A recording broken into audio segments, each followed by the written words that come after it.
Oke, waktunya 20 menit dan akan dimulai ketika Ibu berbicara. Silahkan diaktifkan recording dan juga PowerPoint-nya. Oke, Silahkan, Ibu. share screen ya Pak Wayan dan Bu Sonia ya. Ya, silakan.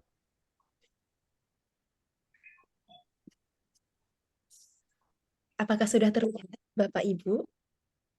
Ya, Baik. Sudah. Assalamualaikum warahmatullahi wabarakatuh. Salam, Om Swastiastu, Namo Buddhaya, salam kebajikan, selamat sejahtera bagi kita semua. Baik, selamat pagi teman-teman semua. Ketemu lagi di mata kuliah dan penanganan limbah. Hari ini adalah pertemuan kedua, teman-teman. Jadi, pada pertemuan kedua, kita topik terkait dengan food safety dan product quality. Tapi sebelum kita masuk ke topik hari ini, saya mau meminta satu mahasiswa untuk membantu saya mereview pertemuan minggu lalu. Saya bisa minta tolong kepada mahasiswa atas nama Gadang, mungkin bisa tolong dibantu mereview. Siap, terima kasih atas kesempatannya Bu Isklasia ya. Terkait review materi yang lalu, mungkin kemarin kita sama-sama belajar terkait ada video ya, bahwasanya video yang ditampilkan di pertemuan yang lalu itu bisa membuka peluang risiko adanya kontaminasi yang nantinya bisa berefek bermasalah pada kesehatan. Oke, Di situ kita lihat bapaknya tidak pakai head cap, terus sarung tangannya bisa menyebabkan cross kontaminasi. Itulah yang bisa kita betul. singgung, Mbak, terkait video kemarin. Ya, terima Bu kasih. dosen, terima kasih. Mas Gadang sudah mencoba mereview dan betul ya teman-teman ya, tadi udah sedikit direview sama Mas Gadang pertemuan minggu lalu kita membahas apa aja. Mas Gadang, saya ada reward buat Mas Gadang, ada GoPay buat Mas Gadang, nanti bisa dituliskan ya nomor HP-nya di kolom chat ya. Nanti saya transfer buat GoPay biar makin semangat buat kuliah hari ini. Ya, Mbak Pia, tunggu aja, Mbak. Untuk teman-teman semuanya, minta tolong untuk bisa scan barcode ini untuk mengisi daftar kehadiran ya teman-teman ya. Mungkin kurang lebih 1 menit teman-teman bisa mulai men-scan barcode tersebut untuk mengisi kehadiran perkuliahan hari ini. Oke, sudah semuanya ya. Biar makin semangat, saya juga ada pantun buat teman-teman di sini, tapi mukanya nggak muka saya ya teman-teman ya. Oke, kita Minum air hangat biar manis tambah coklat, sahabat pagi semangat. sahabat pagi, kita semangat semuanya ya buat perkuliahan hari ini ya. Oke, saya lanjut. Minum air hangat. Oke, sebelumnya teman-teman semuanya saya kasih disclaimer sedikit, nanti mungkin saya akan menampilkan beberapa gambar brand suatu produk, itu tujuannya untuk study case pembelajaran ya teman-teman ya, bukan untuk mempromosikan atau menunjukkan kelemahan suatu produk tertentu, jadi hanya sebagai study case pembelajaran. Oke, teman-teman, kita lihat dulu. Di sini ada salah satu video terkait dengan street food yang ada di India.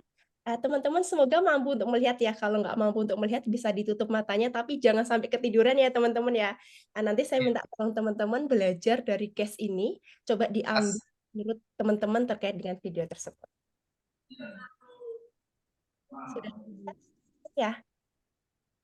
Atau biasa kita sebut sebagai negeri Vrindavan merupakan salah satu negara yang kaya akan kuliner dengan bumbu masakan beragam dan rasanya yang kuat. Namun kita sempat dihebohkan dengan menampilkan para penjual street food di India yang mengolah dan menyajikan makanannya. Saat mengolah dan menyajikan makanan, mereka menggunakan tangan kosong untuk mengaduk atau mencampur makanan, sampai terlihat alat pembuat makanan yang sudah sangat kotor. Dan berikut daftar penjual makanan paling jorok di negeri Vrindavan, India.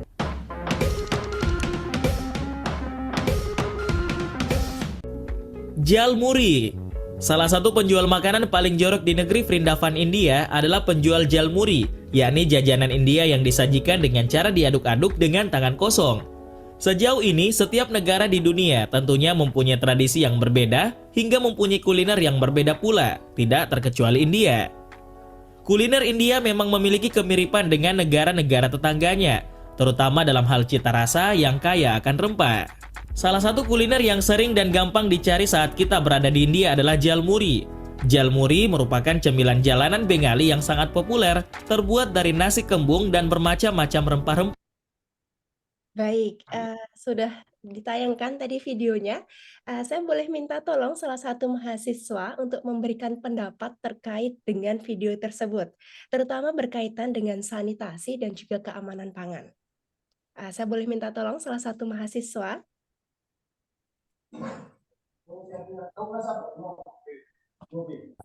Kalau menurut saya ini tidak higienis, Bu.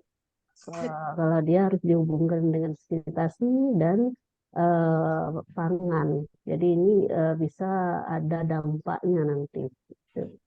Betul, terima kasih Bu Miss Niarti atas pendapatnya, luar biasa. Dapat GoPay juga ya, Ibu ya?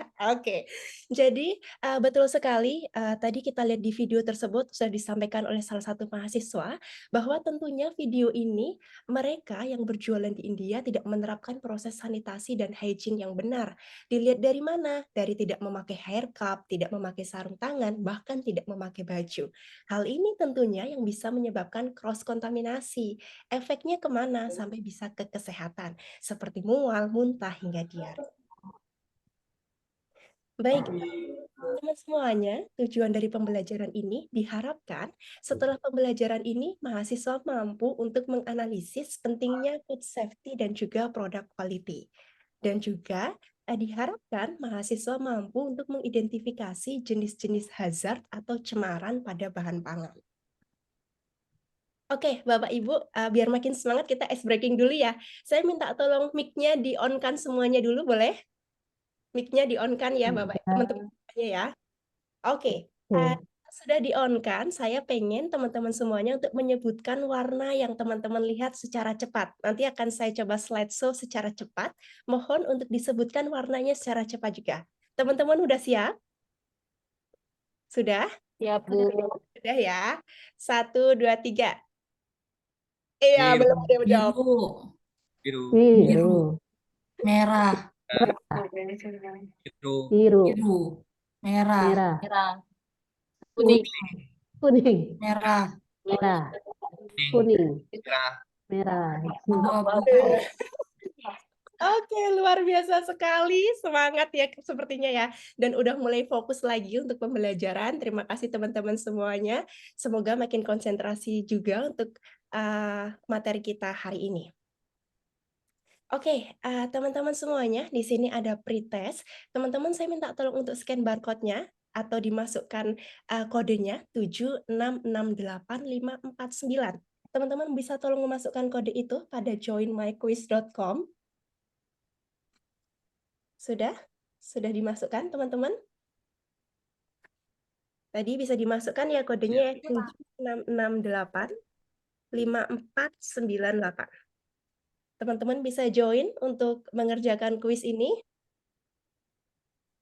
Oke, bisa diisikan nama, lalu di-start ya teman-teman ya. Oke, kita lihat di sini siapa aja yang udah join. Belum ada yang join, teman-teman bisa join. Saya kasih waktu 1-2 menit untuk mengerjakan kuis ini. Silahkan teman-teman. Oke, baik. Dari kuis ini sudah terjawab. Beberapa masih ada yang kurang tepat jawabannya, tapi nggak apa-apa. Diharapkan nanti setelah pembelajaran ini teman-teman bisa menjawab di post-test ya teman-teman ya. Oke, saya lanjut. Kita masuk ke topik pembelajaran kita, pentingnya food safety dan juga product quality. Kita bisa lihat di sini teman-teman ada salah satu contoh minuman berkarbonasi. Contohnya kalau saya boleh sebutin merek, ada semacam Coca-Cola, Fanta, dan juga Pepsi. Ketika kita menemukan sedikit aja defect atau cacat pada produk, tentunya menandakan bahwa produk tersebut tidak aman untuk dikonsumsi. Misalnya adalah cacatnya berupa penggembungan dari minuman berkarbonasi. Kok bisa menggembung? Artinya ada cemarannya di situ teman-teman. Cemarannya bisa fisik, kimia, dan juga biologi. Ketika ada cemaran di situ, efeknya apa? Salah satunya ke health effect, efek kesehatan, bisa muntah, mual, dan juga diare. Bahkan dampak buruknya adalah bisa sampai ke fatality, orang tersebut meninggal. Kita melihat poin kedua pentingnya food safety dan juga product quality. di sini terkait dengan hukum, teman-teman. Kalau ada cacat produk, terus orang tiba-tiba muntah mual keracunan, kira-kira boleh nggak orang itu menuntut secara hukum pemilik perusahaan tersebut? Boleh nggak, teman-teman? Halo, boleh nggak, teman-teman? Boleh. Iya, betul, boleh sekali. Ketika ada suatu efek yang ditimbulkan, kita mau menuntut perusahaan itu, baik CEO-nya atau mungkin orang yang bertanggung jawab seperti quality control, hingga akhirnya mereka kena legal punishment. Lalu yang ketiga adalah ini menurut saya efek paling berbahaya ya teman-teman ya, sosial media. Kita tahu betul ketika satu orang udah post nih, di foto kalengnya menggembung, timbul keracunan, di post di sosial media, ribuan orang bisa mengakses. Akhirnya yang timbul adalah social interest terhadap produk itu menjadi menurun. Orang nggak percaya lagi terhadap produk itu. Akhirnya orang nggak mau beli lagi produk itu. Akhirnya yang terjadi adalah brand damage. Brand dari produk tersebut akan rusak, orang nggak mau konsumsi lagi. Akhirnya perusahaannya jadi mikir lagi ya teman-teman ya, bikin produk lagi, keluar budget lebih, pengeluarannya lebih. Nah, inilah pentingnya kita harus menjaga food safety dan juga produk quality, supaya menjamin nggak ada nanti di akhir orang yang kena kontaminasi, orang yang diare, atau bahkan recall dari produk tersebut, diambil dari pasaran. Karena ketika hal-hal tersebut terjadi, dampaknya lebih panjang lagi. Oke, ada beberapa standarisasi yang menjamin food safety, teman-teman. Ingat ya, food safety itu datangnya harus lebih dulu daripada food quality. Kalau food safety itu keamanan, teman-teman. Tapi kalau food quality lebih ke appearance dari produknya. Appearance tuh misalnya nih, buah stroberi, ekspektasi konsumen warnanya merah, nggak boleh stroberi warnanya hijau, kuning, atau mungkin coklat. Nah, untuk menjamin food safety, kita harus punya standarisasi GMP dan juga HACCP. Oke, kita ngomongin kontaminasi tadi ya. Kontaminasi itu kita sebut sebagai hazard, teman-teman. Nah, ada 3 jenis hazard. Yang pertama biological, seperti misalnya teman-teman ambil telur dari pekarangan, lupa nggak dicuci, nggak dibersihin. Ada E. coli di situ. Nah, itu juga nanti bisa menyebabkan diare. Itu juga hazard, teman-teman. Masuknya hazard biologi. Yang kedua adalah hazard kimia. Saya kasih salah satu contoh ya, teman-teman ya. Lagi marak isu mikroplastik ya yang ada di perairan laut ya teman-teman ya, karena sampah plastik yang begitu besar. Mikroplastik itu ikut dikonsumsi oleh hasil perikanan seperti misalnya seafood. Nah, otomatis bermigrasi itu plastik dari laut ke tubuh seafood. Lalu dari tubuh seafood ke manusia, itu namanya chemical hazard secara kimia. Lalu yang terakhir adalah hazard secara fisik. Ini paling sering banget teman-teman. Seperti misalnya kita sering menemukan di makanan ada rambut, ada kuku, itu merupakan hazard secara fisik. Bisa dipahami sampai di sini teman-teman? Bisa ya? Oke.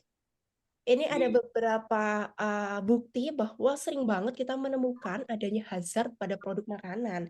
Seperti misalnya secara fisik ditemukan rambut, lalu secara kimia ditemukan adanya bahan-bahan seperti logam pada es krim. Lalu di sini juga ada pada candy atau permen, di situ juga ditemukan hazard berupa bahan kimia hingga akhirnya menimbulkan 2 anak-anak sakit.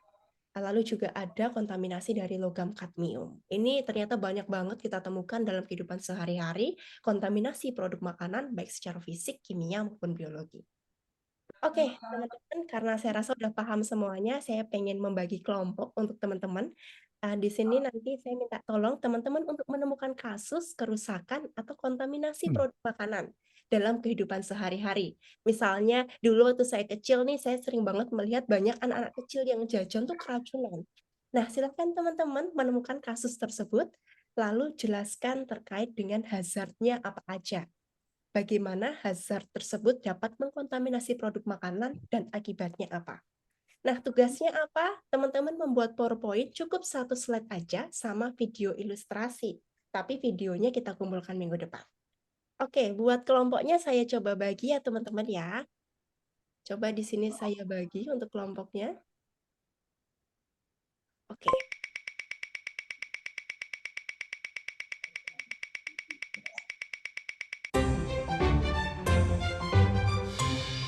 Buat tim ya teman-teman ya, tim A dan tim B. Untuk tim A terdiri dari Mbak Risva, Mbak Niketut, dan juga Mas Erik. Untuk tim B terdiri atas Mas Gadang, Mbak Misniarti, dan juga Mbak Anissa. Teman-teman saya beri waktu 1 menit, saya pecah ke breakout room untuk berdiskusi ya teman-teman ya.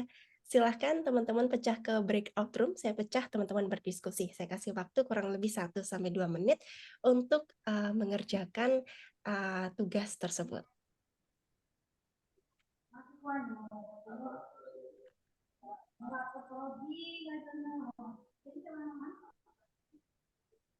Oke, waktunya sudah cukup. Saya boleh minta tolong perwakilan kelompok A dulu untuk menemukan kasusnya apa, terus kok bisa terjadi, akibatnya apa. Untuk kelompok A, boleh kasih saya satu perwakilan.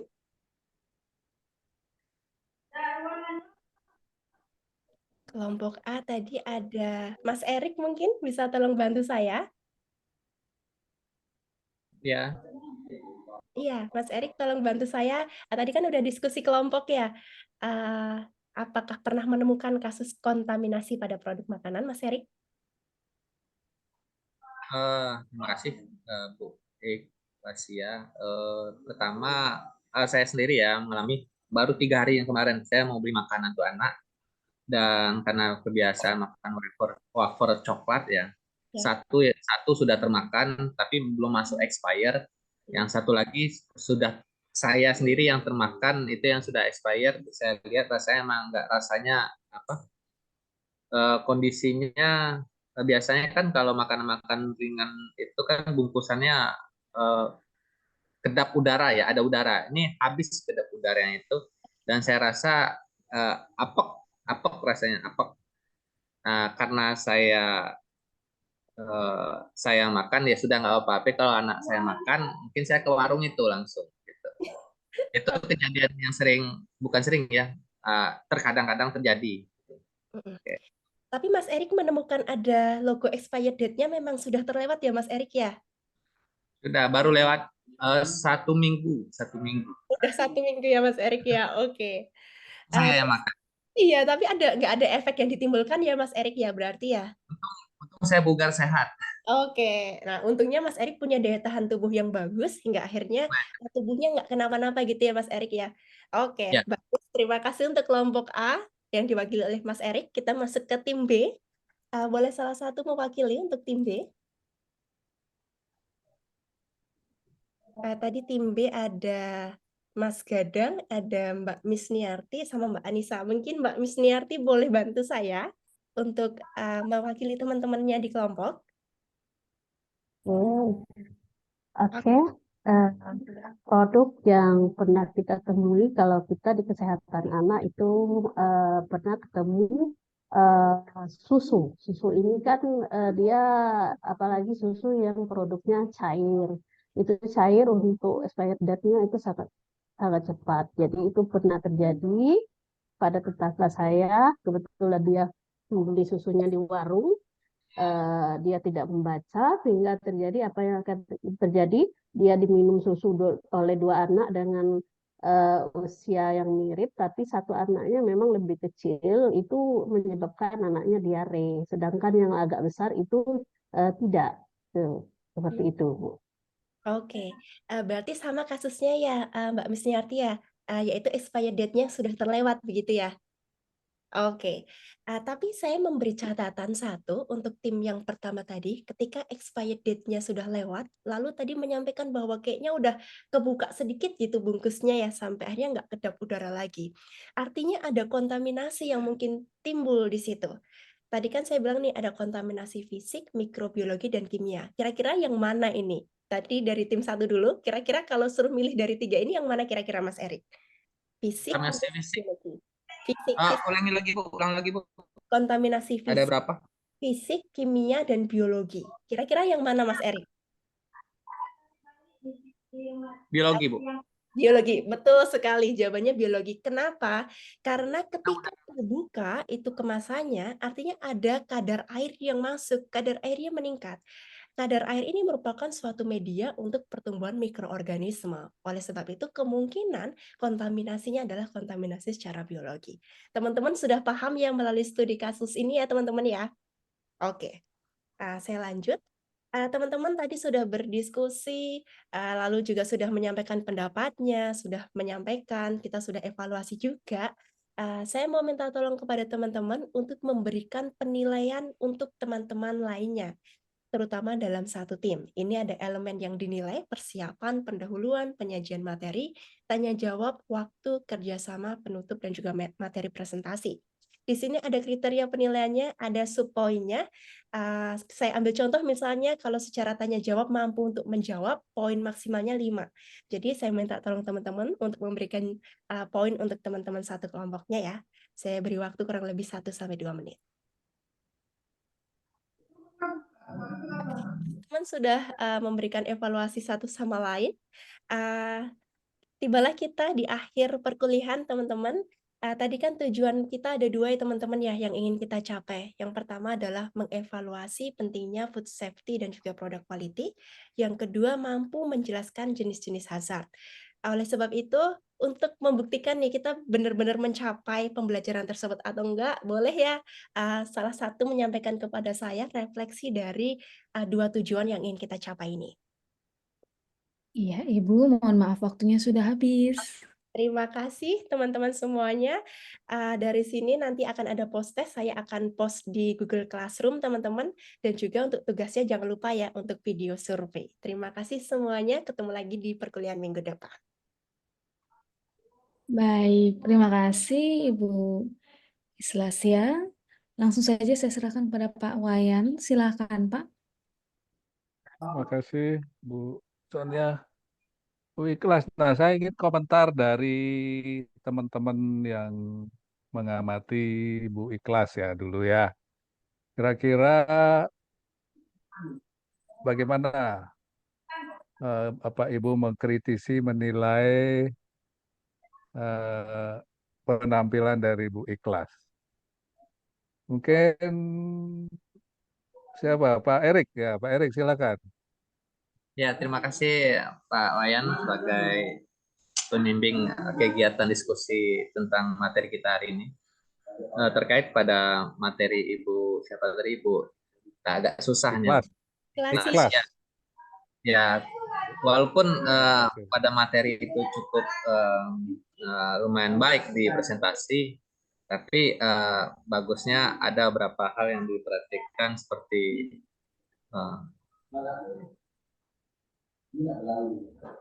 pendekatan kajian ilmunya pada materi yang kita punya atau spesifik atau rumpun ilmu kita.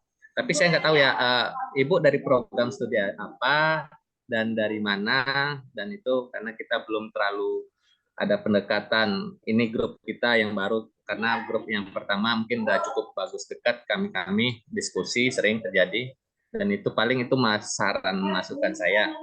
Seharusnya materinya yang akan dipresentasi sesuai dengan materi rumpun ilmu kita minimal atau bidang keahlian kita gitu. Mungkin itu masukan atau saran bagi saya, Pak. Oke, terima kasih Pak Erik. Mungkin Bu Riswa komentarnya. Ya, izin Pak, untuk materi dari Bu Ikhlasya tadi, penyampaiannya sudah cukup jelas, lebih banyak diskusi sehingga mahasiswa mudah membayangkan, diberi contoh saat diskusi tadi, apa sih makanan-makanan contoh dalam masuk ke kontaminasi biologi, fisika, dan kimia tadi. Saya kira seperti itu, Pak. Oke, mungkin kalau melihat dari tampilan, dari capaian pembelajaran, strategi pembelajarannya, evaluasinya, itu inline nggak atau sinkron nggak?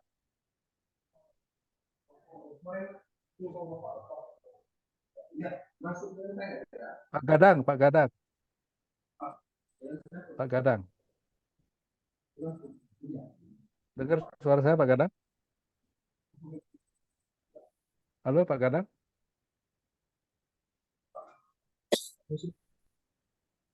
Suara saya kedengaran nggak ya? Mungkin ada sinyal Pak. Kedengaran, Bapak? Oh ya Pak Gadang lagi sinyal. Oke baik. Kalau saya melihat ini satu contoh yang bisa dicontoh lah ya, bahwa sinkron antara capaian pembelajaran, strategi mencapainya, ya, atau pembelajarannya, kemudian sampai di akhir itu sinkron. Nah, itu satu contoh yang mungkin bisa apa namanya diperhatikan untuk teman-teman nanti ketika real teaching. Ya, ini kalau ini real teaching saya kira jalan nih, sudah sesuai. Nah, sama catatan saya hanya di PowerPoint-nya. Mungkin lebih banyak gambar lebih baik ya, kayaknya ya. Iya, Ya, Bapak. karena ini banyak teks ya, banyak teks ya. Kalau teksnya gambarnya dengan lebih ditonjolkan mungkin jauh-jauh lebih mudah. Seperti tadi gambar-gambar di video itu gambar tentang higienitas, higiennya suatu bagaimana memproduksi makanan itu kan apa eh, bisa dengan mudah dipahami ya dengan ilustrasi-ilustrasi yang ada. Nah, ini bisa jadi contoh Bapak Ibu ketika walaupun kita di sini hanya role play atau peer teaching, itu sebenarnya udah kelihatan inline-nya gitu ya. Capaian pembelajaran, pembelajarannya, evaluasinya itu sinkron ya. Nah, apa yang dicapai jelas dengan proses pembelajarannya gitu ya. Nah, ini sebagai mungkin teman-teman yang lain yang belum sinkron disinkronkan. Nanti ketika real teaching benar-benar apa yang ingin dicapai tercapai dan nanti itu dengan demikian kita sudah menerapkan prinsip pembelajaran OBE (Outcome Based Education) karena yang penting outcome-nya ya. Ya, anak-anak mahasiswa kita menguasai apa yang dipelajari sesuai dengan capaian pembelajarannya. Sekira itu, makasih. Lanjut. Terima kasih, Bapak. Baik, terima kasih Pak Wayan. Kita akan lanjut ke peserta